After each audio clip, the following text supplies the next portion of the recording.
we're just planning the theater in Mumbai to do our first show in Hindi. So I gotta have. I am so lazy.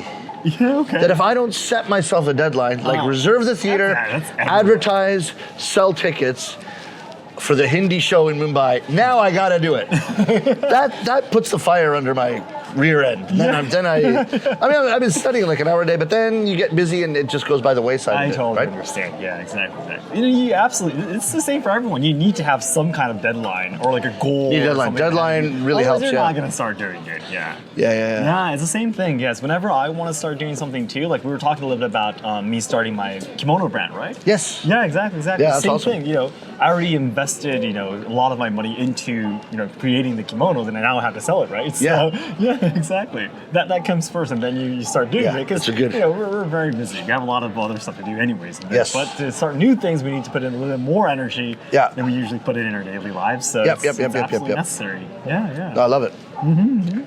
Cool. Yeah, so someday we might have an influencer Rakugo group. Maybe an influencer. Can you imagine it? The Influencer no Kai. Yeah. The influencer show. Yeah, exactly. And especially because, your show's in Mokubate here, yes, at Mokubate, most of the people here are, it's in English, right? So.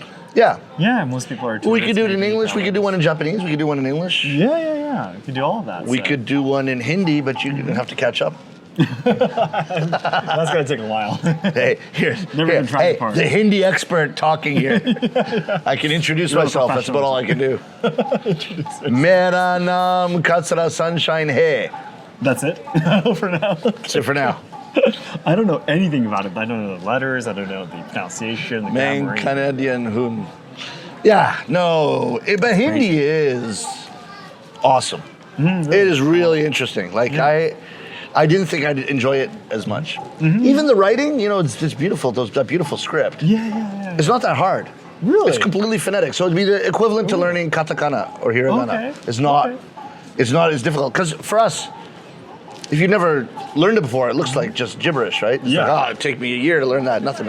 Really? Not that I can write it yet, but I've started. But I've broken it down enough that, okay. That's awesome. And my teacher said, you could learn to read it in a week. You might not understand what you're reading, but you could read it phonetically, Good. And there's no real exceptions per se. Like once you know what something sounds like, that's what it always sounds like, kind of. Really? Not like English, right? Sense. Like English is crazy. Through and though, like the OUGH could ought, like English is really, just really all. weird. Yeah, you just never know what they're going to throw at you next.